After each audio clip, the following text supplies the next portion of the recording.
Bethel IPA church की ओर से आप सभी को जय मसीह की। आज हम देखेंगे मत्ती अध्याय 6 उसके 26 वचन में लिखा है, आकाश के पक्षियों को देखो, वह ना तो बोते हैं, ना काटते हैं और ना खत्तों में बटोरते हैं, तो भी तुम्हारा स्वर्गीय पिता उन्हें खिलाता है। तो क्या तुम उससे अधिक मूल्य नहीं रखते? यहाँ पे परमेश्वर का वचन क्या कहता है कि आकाश के पक्षियों की ओर ध्यान दो। वो क्या करते हैं? ना तो बोते हैं, ना काटते हैं, तो भी क्या है, स्वर्गीय पिता क्या है, उन्हें रोज खिलाता है। तो हम तो क्या है, मनुष्य हैं, हम क्या है, उनसे अधिक मूल्यवान है। हमें परमेश्वर ने क्या है, अपने हाथों से रचा है, हम अपने हाथों से बनाया है। तो परमेश्वर क्या है, हमें ये सब वस्तुएं क्यों ना देगा?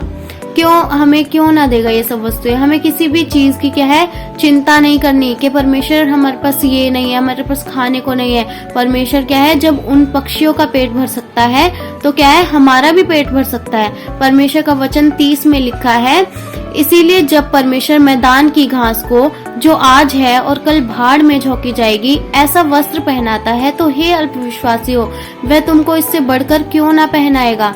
तो परमेश्वर क्या है, जब घास होती है उसको क्या है, रोज नया वस्त्र हरा भरा करता है, तो हमें क्यों ना पहनाएगा?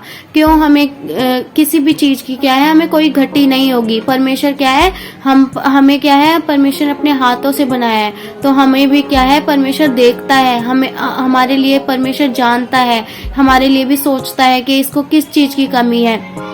परमेश्वर क्या है, हमारी हर जरूरतों को पूरा करता है। जैसे परमेश्वर आकाश के पक्षियों की जरूरतों को पूरा कर सकता है, तो हम तो उनसे क्या है, अधिक मूल्यवान है। तो परमेश्वर क्या है, हमारी हर जरूरतों को पूरा करेगा। हमें किसी भी चीज की चिंता नहीं करनी कि परमेश्वर हमारे पास ये नहीं है, वो नहीं है। परमेश्वर क्या है, हमारी हर जरूरतों को पूरा करेगा। तो और परमेश्वर का वचन 33 में कहता है, इसीलिए परमेश्वर के धर्म और उसके राज्य की खोज करो, तो ये सारी वस्तुएं क्या है, तुम्हें मिल जाएंगी। तो पहला क्या है, हमें परमेश्वर के धर्म की खोज करनी है, उसके राज्य की खोज करनी है, तो ये सब वस्तुएं तो हमें बिना मांगे ही मिल जाएंगी।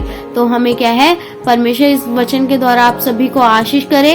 इस वचन से हम 2 पॉइंटों को सीखते हैं। पहला कि हमें क्या है, किसी भी चीज की चिंता नहीं करनी कि परमेश्वर हम क्या खाएंगे, क्या पिएंगे। जब परमेश्वर आकाश के पक्षियों को खिला सकता है, तो क्या है, परमेश्वर हमें भी खिला सकता है। और जब एक घास को क्या है, रोज का वस्त्र उन्हें पहना सकता है, तो परमेश्वर क्या है, हमें भी इससे बढ़कर अधिक देने वाला परमेश्वर है। वो महान परमेश्वर है, वो क्या है, हमारे लिए सब कुछ कर सकता है। और क्या है, हमें क्या है, दूसरा पॉइंट ये है कि हमें परमेश्वर के राज्य की खोज में रहना है। तो क्या है, ये सारी वस्तुएं क्या है, हमें मिल जाएंगी। परमेश्वर इस वचन के द्वारा आप सभी को आशीष करे। सबको जय मसीह की। आमीन।